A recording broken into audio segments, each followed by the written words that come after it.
Amateur Traveler is in its 20th year now, but can you imagine if I had people on the show who had never been to the destination, but had just read about it or seen a movie about it? That wouldn't make any sense at all, and you wouldn't listen. We all know how important it is to receive advice from people who know a destination to get the most authentic local experience. And a great option for experiencing this is Explore Worldwide and their authentic small group adventures, led by local tour leaders, perfect for solo travelers who want to meet like minded people with a desire for adventure. I'm often an independent traveler, but two of my last three trips were with small group tours because they organize everything and it's a lot easier. If you want to recreate the tour I did to Malta, they have a Malta and Gozo Discovery Tour. I'm intrigued by one of their tours called A Taste of Sicily. The company again is Explore Worldwide, and visit exploreworldwide.com to learn more. And thanks to Explore Worldwide for sponsoring this episode of Amateur Traveler. The nights are long, the days are short, and the weather is chilly to downright cold, depending on where you are. It's a good time to slip into a Quince iconic Mongolian cashmere sweaters, which start at only $50. You can treat yourself to everyday luxury at an affordable price with Quince. If you really want to dive into luxury, you can check out their leather handbags, washable silk shirts, and European linen sheet sets. Whatever you're looking for at Quince, all the prices are 50 to 80% less than similar brands, and they do that by partnering directly with top factories and cutting out the middleman. They only work with factories that use safe, ethical, and responsible manufacturing processes. And of course, they use premium fabrics and finishes for that luxury feel in every piece. But you've already heard me rave about my Quince travel pants. Treat yourself this winter without the luxury price tag. Go to quince.com/traveler for 365-day returns plus free shipping on your order. That's QUINCE.com/traveler to get free shipping and 365-day returns.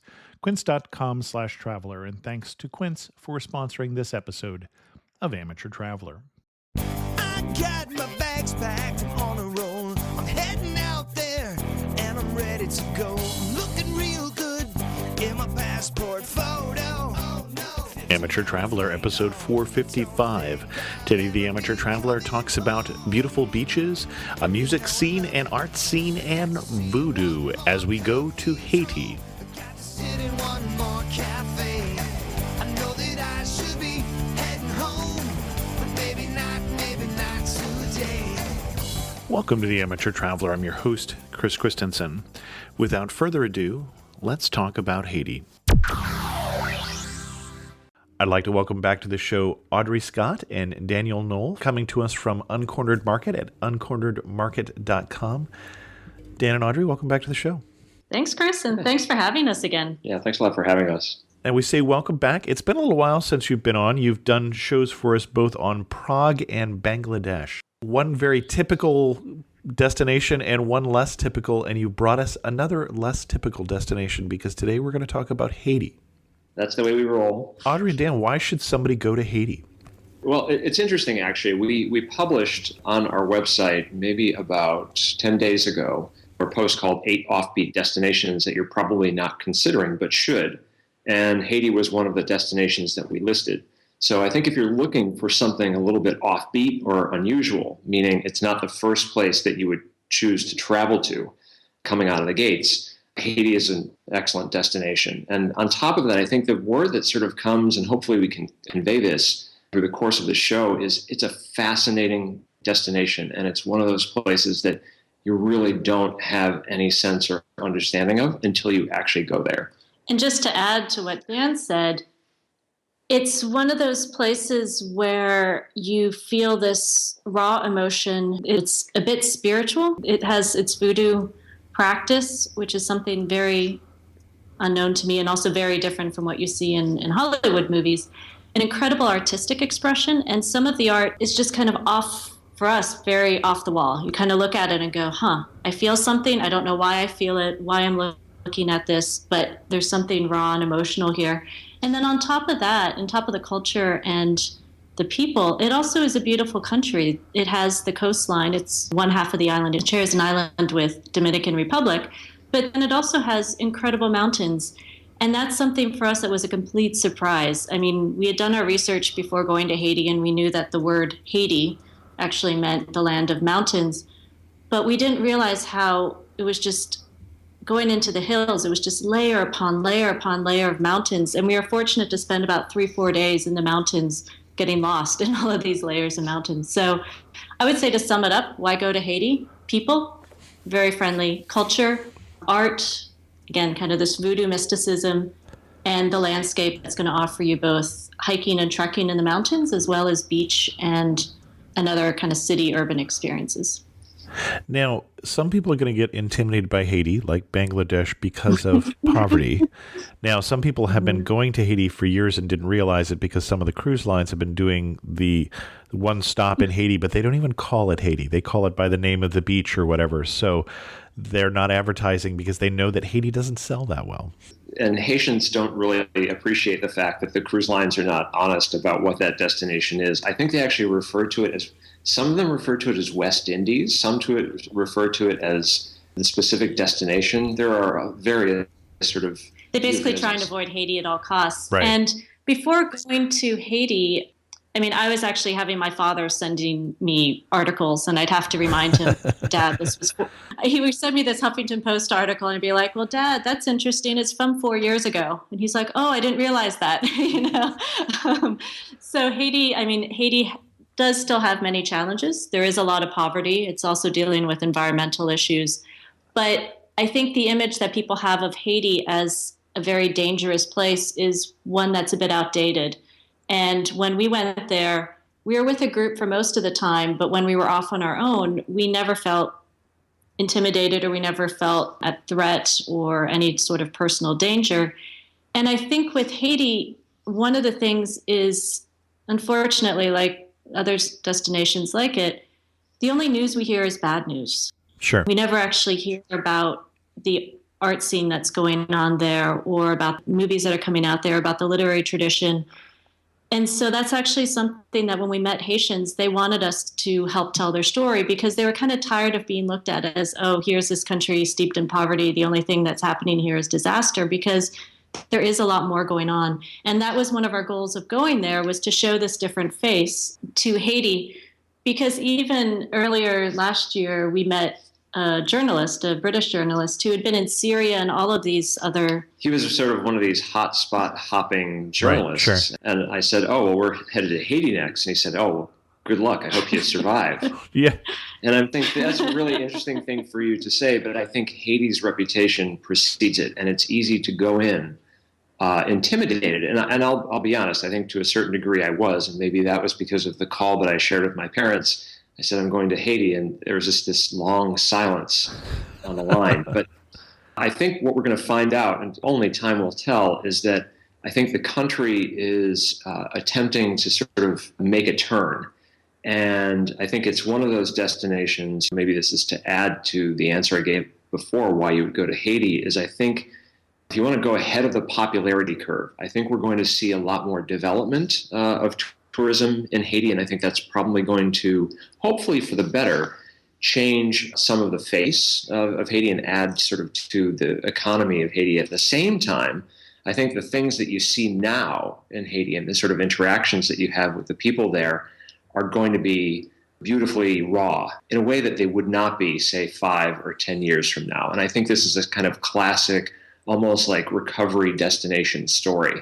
And Haiti just happens to be recovering from a number of problems that existed before the earthquake of 2010. The news tells an honest story. They're still struggling in a lot of ways, but in other ways, they're making some headway and they're making tracks. And I think we're just hopefully going to see a little bit more of that. And I think people are going to look back in a couple of years and say, wow, it would have been interesting to have been there then.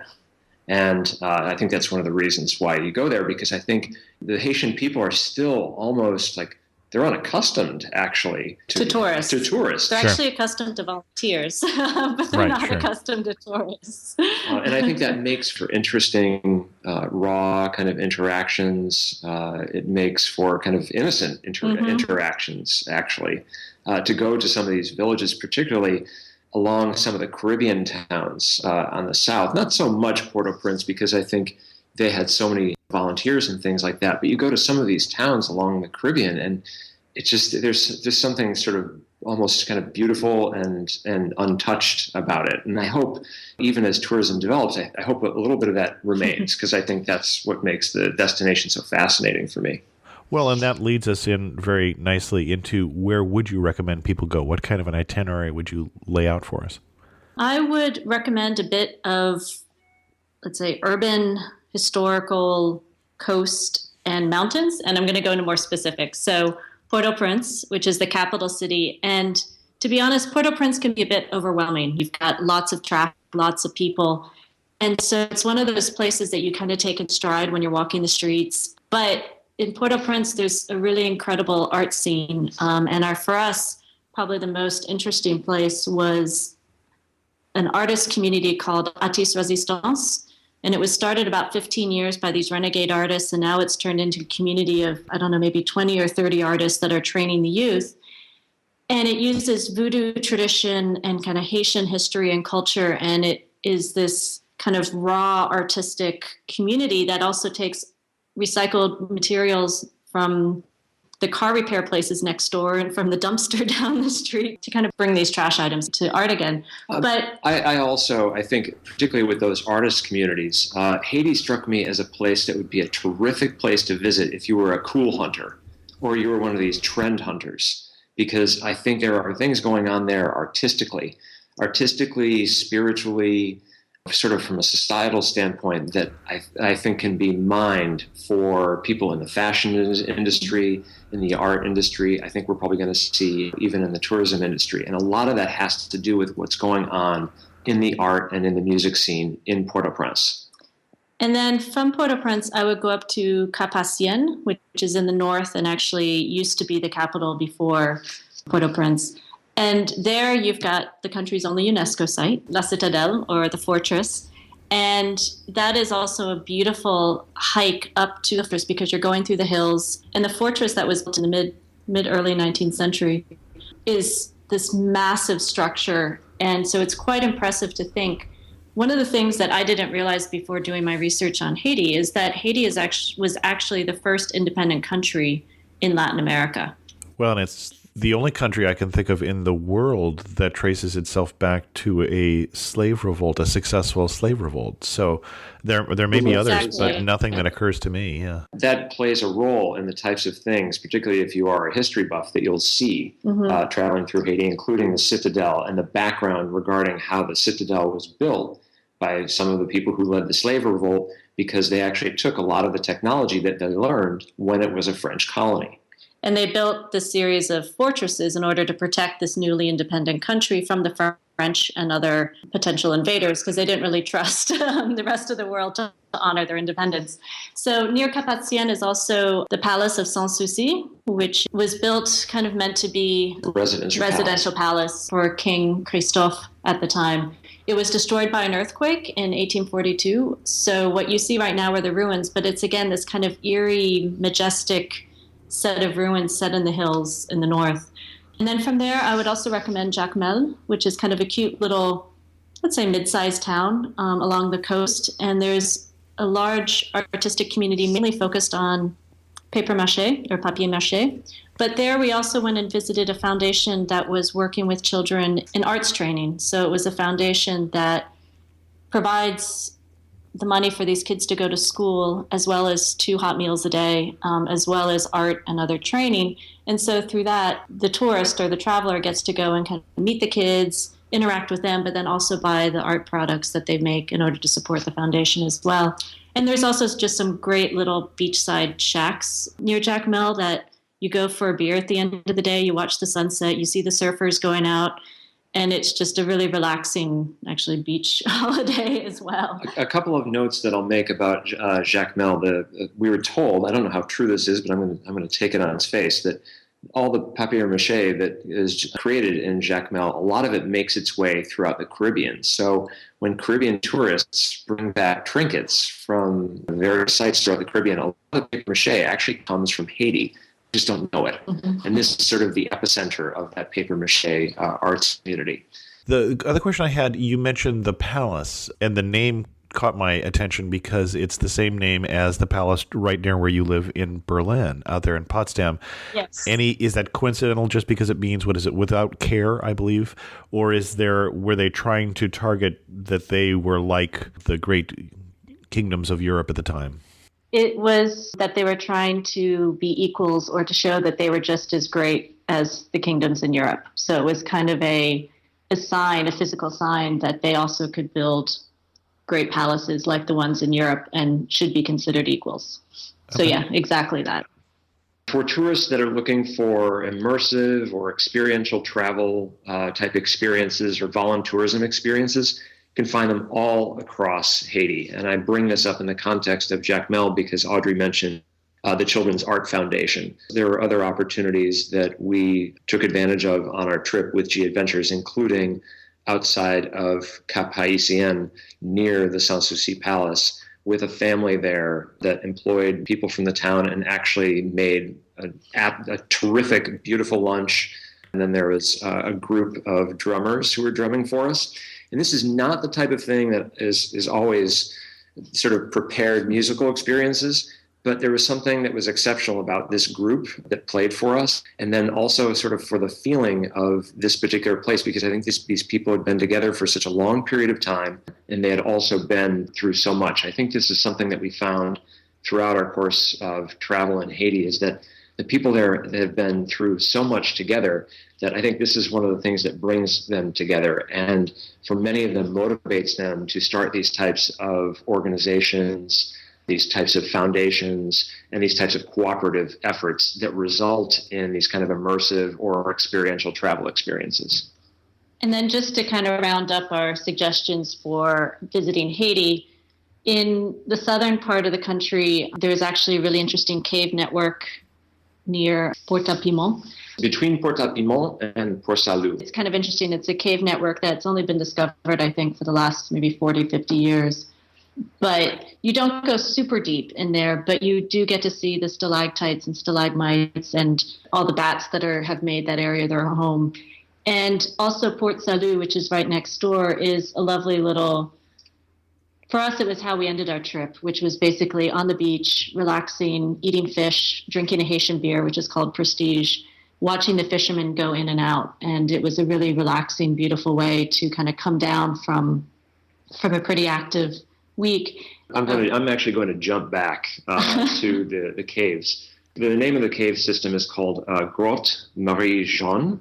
It's at this point a network of about 3 or 4 exposed cave networks, but I think that really only represents a fraction of what's there. And I would be interested to see how many more sort of veins that they expose and open, because I suspect there's a lot under there. It's just a matter of the sort of excavation and mapping to take place to allow people to go deeper into that network. I thought it was pretty fascinating because I tend to be a little bit, like waterfalls, I tend to be a little bit skeptical of caves. And I actually found myself a lot more impressed with this system than I expected. Meaning that you have heard over the years, oh, you have to go there because there's such a fabulous cave/waterfall, and you have not always been impressed. This is correct. Now that we're on the topic of waterfalls and caves that actually meet expectations, outside of Jacmel, there is a sort of watering hole/waterfall called Bassin Bleu, Blue Basin, I guess, or Blue Lake. And although the approach is a little bit more brown than I would have hoped, if you do a little bit of climbing up and over a series of rocks, the pools are absolutely beautifully blue, and I don't even think we saw them at their best. The water was beautiful. The water made my skin feel spectacular. It was full of minerals. It was mountain water, and just kind of almost soft. It felt soft and, yeah. My skin and hair had not felt that good in moons, and absolutely everyone there was having a terrific a terrific time, locals and visitors alike. So it took a little bit of getting to, because we had to hop into one of these unpadded backs of a pickup truck that they call a donkey, and it felt about as comfortable as a donkey. But the views on the way up, because it's tucked into the mountains, were absolutely beautiful. And then the waterfall system itself was really, really terrific. Now, you had mentioned it was more brown than you were hoping on the way up there. I think one of the knocks against Haiti has been that if you look at the island, there's more deforestation on that part of the island than there has been in the other half on the Dominican Republic side. Yes. Yes. And the time that we spent in the mountains, we went up to Pic La Selle, which is Haiti's highest point, as well as we did some hiking in Parc National La Visite. And going through the mountains and the villages, you really saw the deforestation, because in the national parks, they've made efforts to plant new trees and to reforest. But as you're going through the agricultural areas, there's literally, like at first we looked around and we thought, it's a neat landscape. We saw these really sharp rocks protruding up from the ground. And our guide told us, well, actually, that's just incredible erosion. And it's because because the trees were taken away, all the erosion has taken away the topsoil. And so you literally see the kind of these pointed rocks. They call them teeth, actually. Dentelle. Yeah, dentelle, coming up from the ground. So you kind of feel like it's stripped away part of the Earth's surface, and you're seeing part of the Earth's core. And yeah, deforestation is a huge problem. And it's been a huge problem. Historically, yeah, it's been a long problem. The French originally, when they came, they cleared tons of forest land in order to create the plantations. The United States, when it annexed Haiti in the early 20th century, in the 1930s, it also used it for logging. So it also cut down a lot of the forest area that we actually visited as part of our trek. Now, annexed is such a strong word. Well, okay, let me just say... Invaded because they wouldn't pay their debts, I believe, is where we were sent in the Marines. But we sent in the Marines, and it depends on who you ask. Yeah. That's perhaps the word that the locals might choose. Yes. And also, one of the things that contributes to deforestation is the dependence on charcoal. So that's one of the issues that the country's trying to figure out, is how to wean people off charcoal in such a way that it doesn't put a lot of people out of work, the people who right now are collecting the charcoal and creating it, as well as doesn't create dependency on kerosene or other gases. So that's one of the challenges. But yes, deforestation is a huge problem still. That said, the time that we spent in the mountains was some of the best time that we had, because we didn't realize how mountainous Haiti was, and also just how beautiful it was. So that was some of the best times that we had. We talk about the earthquake having been a big problem in Haiti, but probably a more serious problem was the years of bad government they had under the Duvaliers, the Papa Doc and Baby Doc, has probably done much more damage to the country. Do you get senses of that time in history? Are there things that you see that go back to that time period, and how do they feel about that time period? Most people that we talk to would say that the earthquake was horrible. It killed almost 200,000 people, but Haiti's problems are not because of the earthquake. They go back to Papa Doc and actually even a long history of endless coups and dictators. Sure. And the occasional U.S. invasion. Occasional U.S. invasion, yes. Yeah, it's suffered everything a Caribbean country could happen to suffer. When we went to the National Museum in Port-au-Prince, one of the most interesting displays for me was a wall of photographs of all of the country's leaders with their time in office. And there were just strings of leaders who were there in office for no more than 3 months before they were put out by a coup. Oh, my. Wow. Okay. It was pretty shocking, actually. And then you would find them coming back another 10 years later. I think one of the ways that you see this in Haiti, this history sort of manifests itself, is just in the attitude of the people. I think to some degree you can find them a little bit, I don't know if skeptical is the right word, maybe sometimes a little bit reserved or standoffish. And we asked people, we said, why are we feeling this sometimes? And they said, consider the history. Consider the Duvaliers, consider the fact that even as circumstances became better, the political system was always corrupt. International organizations, Haiti has had like many countries who depend a lot on aid, have a conflicted relationship, and Sure. the individual people themselves have a conflicted relationship with that as well, because oftentimes they'll see lots of people. They'll hear, just as we have heard about in the news, often tens of billions of dollars in aid, and then they wonder, well, what has Where did happened it go? to me? Yeah. Where did it go, and how is my life better? And so every time we might have an interaction and someone was a little standoffish, I kicked in a little empathy and said, this country and its people have been through a lot, and they've come a long way, notwithstanding the fact that they have a long way to go. And I was just going to add to that. I think one of the things that people told us where they're still feeling the effects of the Duvaliers is in education. The fact that there wasn't an investment in education, and also this idea that only an elite should be educated because that is what helped the Duvaliers and other Stay in power. Yeah, it's how they stayed in power, is they kept it for themselves. And so what we're seeing now from actually several people we talked to is really they're trying to invest in education. And also another thing is Haiti's schools teach in French, which on the surface that sounds great. French is a very useful language, but when kids go into school not knowing how to speak French, it means that they're being educated in a language they don't understand. So the education process gets stalled for a bit until the kids start picking up French. So there is a bit of a movement to try and educate children in the local language, in Creole. And when we were on the airplane, this is actually just kind of a little vignette. When we were on the airplane flying into Port-au-Prince from Miami, there was a Haitian man in front of us, about 45 years old, and he handed his immigration card to the Haitian man sitting next to us and asked him to fill it out for him. And it turns out he was illiterate.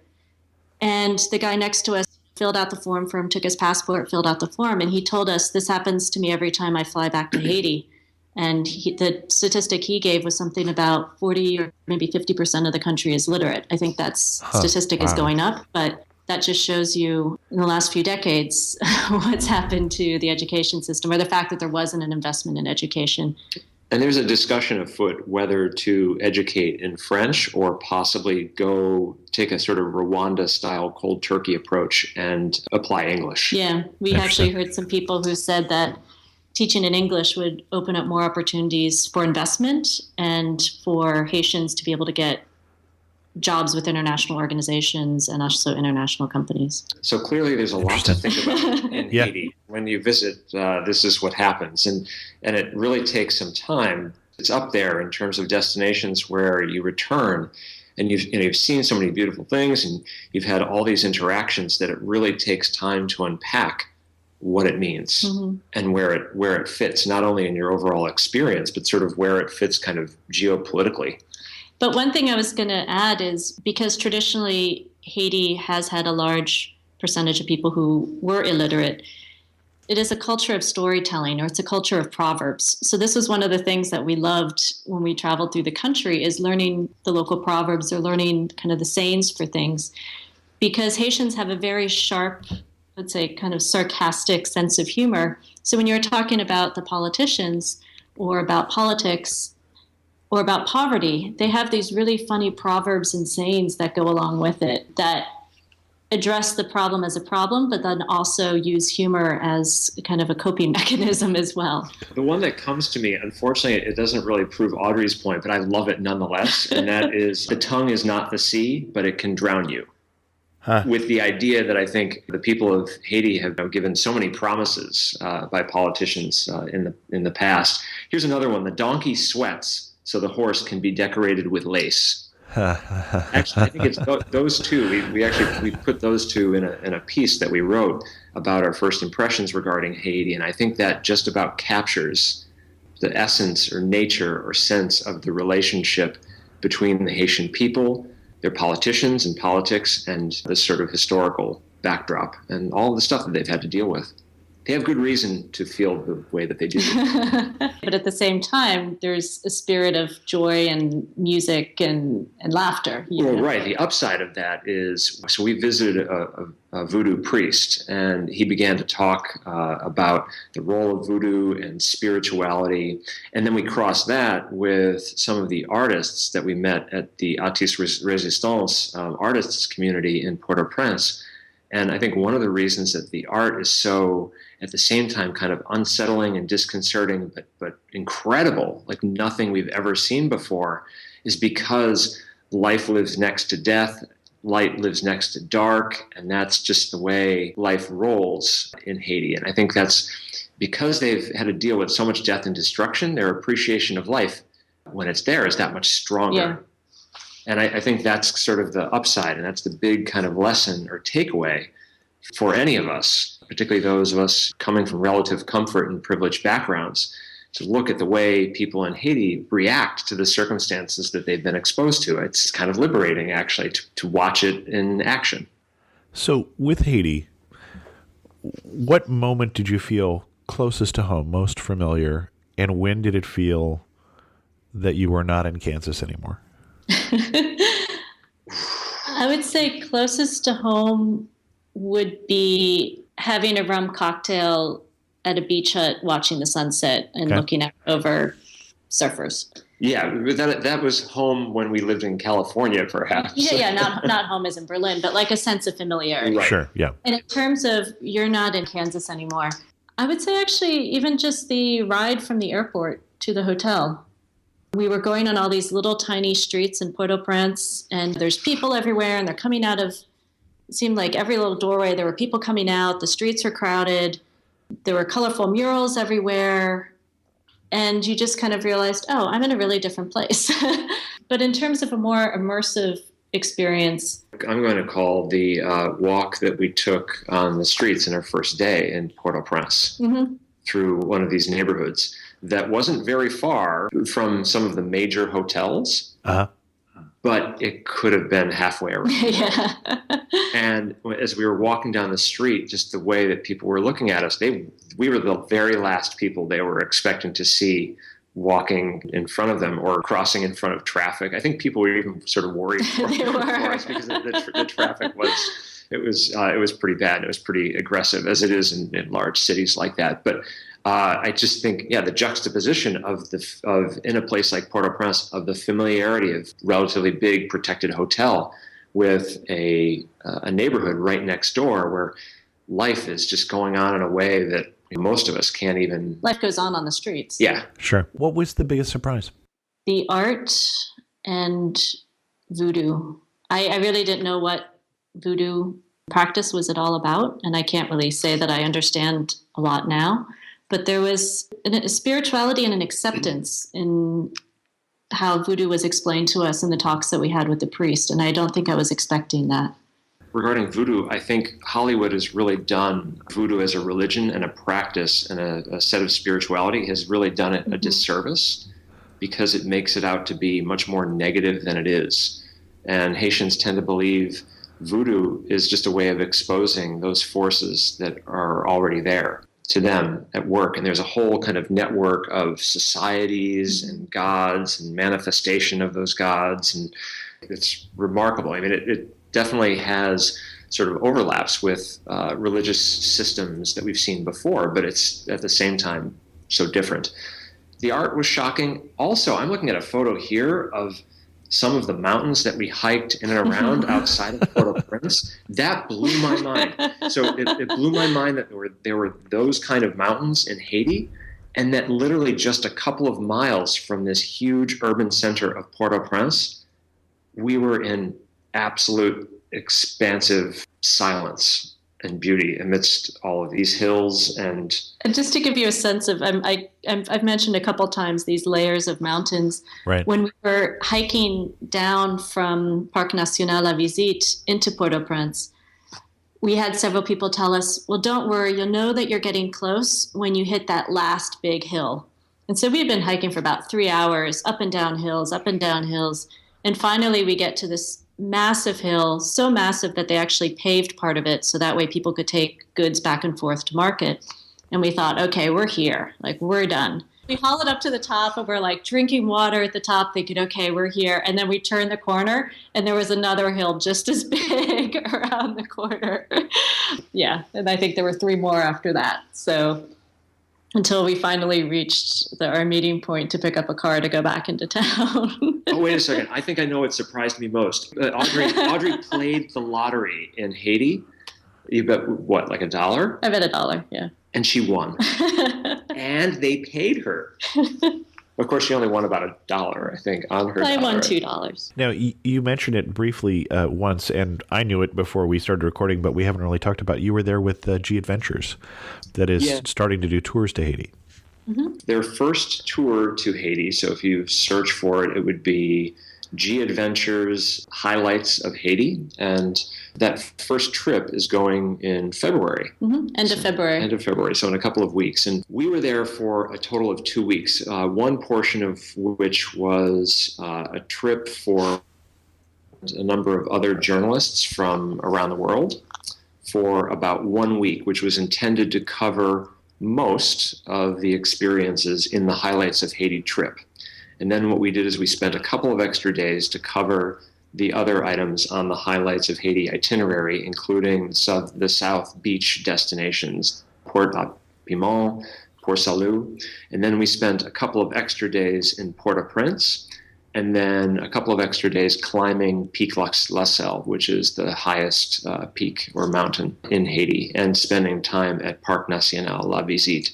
So most of the things that we've spoken about here during the show can be found on G Adventures Highlights of Haiti trip, with the exception of Pic La Selle and the Parc La Visite Nationale, which was really beautiful. And we're actually going to work on G Adventures to try and get them to add a portion of this because, and I think this is important for anyone listening who might be interested in doing some of these hikes, they are really terrific.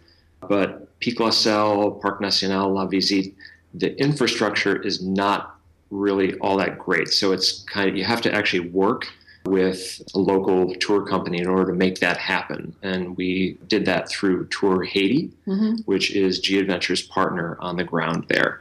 And I'm really hoping that they open that up a little bit more so that can become more easily accessed by people, because it was a great experience. It was absolutely beautiful. We stayed at a couple of lodges up there, made Haitian hot chocolate and danced compa music with a bunch of cooks who were making pumpkin soup. And there was a goat hanging in the kitchen. And that was a terrific experience as well. And I just wanted to provide a little background into why G Adventures decided to start tours to Haiti. And that's because in 2013, 2014, they were asked by the Inter-American Development Bank to go to Haiti to essentially do an assessment on whether Haiti had tourism potential. So they asked a commercial company together with Planetara Foundation to go and say, okay, is there a potential here to develop tourism, and especially the type of community-based tourism or more sustainable tourism, not the big beach resorts. Right. And honestly, we were talking with Jeff Russell, who's head of innovation at G Adventures, and he was pretty open. He said, before going to Haiti, I actually told them, just because I'm going here on your project doesn't mean I'm going to give you a positive answer, because I think the answer is going to be no. And he said he went, and actually it was the most excited he'd been about travel in years. And so they came out of this project deciding to start their own tour to Haiti because they saw the potential there. So it's kind of an interesting story of going in expecting one thing and coming out with a completely different perception and actually putting their actions where their mouth was, and that they decided to start their own tours. Interesting. Now, we should say, for full and fair disclosure, that G Adventures does do sponsorship for Uncornered Market for Dan and Audrey. Yes. I knew that before inviting them on, but love to have them on anyway, so I just want to make sure that everybody else knew that too. Yes. Excellent. Anything else we should tell people before they go to Haiti and before we get to our last, say, 3-4 questions? One thing I was going to mention is, for your listeners from North America, one of the things that did surprise me is how close Haiti is. It's an hour and a half by plane from Miami, and there's, I think, 2 or 3 flights a day from Miami and Fort Lauderdale, as well as there's direct flights from New York. So that was something that was kind of a shock to me. For some reason, I thought it was much further, and it was also much more expensive to get to. It feels much further away Yeah, it does. Right. than it is, but it's really easily accessed. It was surprising. We took off from Haiti upon our return, and in a couple of hours, I was at my mom's house in Florida. Yeah. So it's remarkably close. And the other thing I was going to say is for people who are foodies or who love food, Haitian food is also quite excellent, especially if you're a seafood lover. It's kind of got a little bit of the Caribbean spice, as well as usually a mixture of stews and plantains. Is there a particular dish that we have to make sure that we try? I would say actually just getting a freshly grilled fish, lobster or conch right on the beach was probably my favorite meal. And the big thing to ask for, especially if you like spice, is this. It's kind of a sauce, and it's called pickles. It's kind of a turn on pickles, pickles. And it's essentially kind of chili peppers with marinated vegetables. And so it just adds this tangy, beautiful flavor to grilled foods. I'd say one dish that should not be missed by people who eat meat is griot. Griyo, and it is fried pork. And when it's served with a little bit of spice and that pickles, it's pretty incredible. I had that probably about a half dozen times. And the other thing is to try Haitian rum, even if you usually do not drink hard liquor, as we usually don't. Haitian rum is fantastic. I can actually say it goes down a little bit too smoothly. But the main Haitian rum is called Barbancourt, and it's quite good. So as we go to wrap this up, you're standing in the prettiest spot in all of Haiti, all that you saw at least. Where are you standing? What are you looking at? I'm standing at the top of Pic Caballo, and I'm looking towards the sea, so towards Port-au-Prince and the sea, and I'm just seeing, again, layers upon layers of mountains and villages on a sunny day. Dan, same answer, different answer? Probably the same answer, but I'll give you a second, and that is having lunch of grilled fish along with a couple of Prestige beers and looking over that to the shoreline outside of Port Salut. Think White Sand Beach, a couple of old, really colorful, chipped away dugout boats, another boat that looks like it hasn't been in service in a long time. It was an old fishing boat. Yeah, that to me is A, beautiful, and B, Haiti. Excellent. One thing that makes you laugh and say only in Haiti. The roads. There's just, life, markets, people, animals, everything are on the roads. Well, and I gathered you were on more than a few unpaved roads. Yes. Actually, the roads in the mountains, I don't even know if you could call them roads. Finish this thought. You really know you're in Haiti when? What? You're drinking Barbancourt rum and you're listening to compa music. Excellent. And if you had to summarize Haiti in just 3 words, what 3 words would you use? Can I go for 4? Not what you expect. Raw. Okay. Humanity. Okay. Creativity. Excellent. Dan and Audrey, where can people read more about your travels? Well, they can always go to our website, which is uncorneredmarket.com. And why is your website Uncornered Market? Why did we choose the longest and most complicated name in the Hey, world? you're talking to a guy who thought Amateur Traveler was a good idea. So really, I'm not throwing stones, but I don't know why we thought this was a good idea, but we thought, well, there's no one else who has that name. yeah, that I recall having that same thought. No one else who had that name, and then we felt it was open enough to allow us to talk about and cover all that we wanted to cover. So travel was among that, but there are so many other sort of topics that resonate with life in general, and we felt that was an open enough umbrella to cover it all. Now, granted, people are like, well, what is that exactly does that mean? And it's a very long word, and then you get into people who are not native speakers, and we just say, just be patient, type it out, good things will come to you when you do. Well, and the reason for Uncornered Market, it's the idea that we didn't want to corner the market on ideas. We didn't want to corner the market on experiences. So the idea is to have it open and sharing. That was the genesis of the name. Excellent. Well, thanks so much for coming back on the Amateur Traveler. I always enjoy our visits. And Thanks for coming.